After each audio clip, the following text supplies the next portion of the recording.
English Talks. I'm Robert, and today I'm here with Luna. Hi, Luna. Hey, Robert. Good to be back here again. How are you today, Robert? Thank you. I'm doing very well, Luna. So, what are we talking about today? Today, we're going to talk about one of the most common and honestly, one of the most important questions in English. Tell me about yourself. It sounds simple, right? But when someone actually asks you this question, your mind can suddenly go blank. What should you say? How much should you say? Should you talk about your job, your hobbies, or your personality? Well, don't worry. In this episode, I'll guide you through how to answer this question naturally, both in daily life and in formal situations like job interviews. Yes, exactly. So, let's begin. First, let's understand what this question really means. When someone says, "Tell me about yourself," they're not asking for your whole life story. Right, they just want to get to know you, to get a quick picture of who you are. If you're talking to a new friend, your answer can be light and personal. Let's start with casual or friendly situations. Imagine you meet someone new at a language cafe or maybe in an online class. They smile and say, "So, tell me about yourself."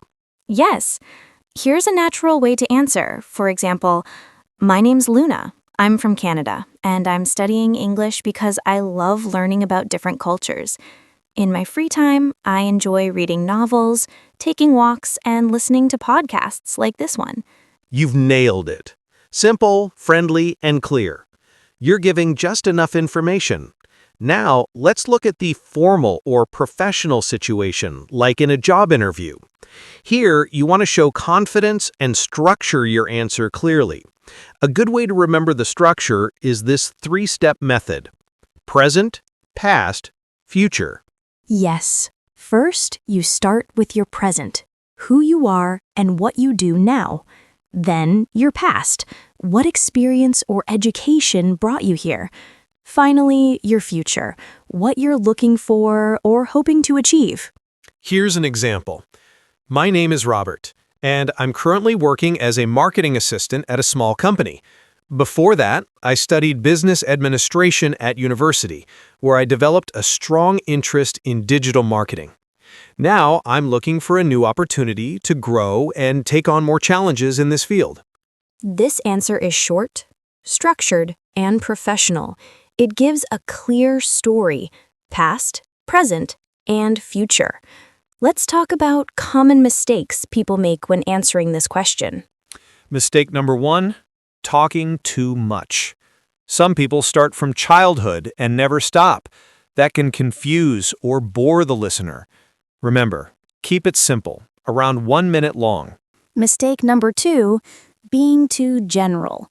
Saying things like, "I'm hardworking," "I'm honest," "I like music." That doesn't tell much about you.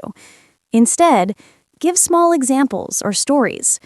For example, instead of saying, "I love reading," you could say, "I love reading, especially fantasy novels. They help me relax after a long day." That feels more real and personal. Now, let's add some useful phrases you can use in your own answers. I'm originally from, I currently live in, I'm studying or working as, in my free time, I enjoy, I've always been interested in, I'm passionate about, lately I've been focusing on, I'm looking forward to.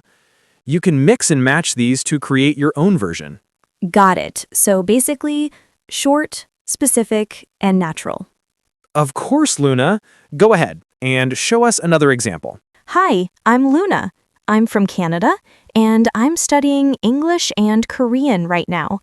I've always been interested in languages and communication because I love understanding people from different cultures.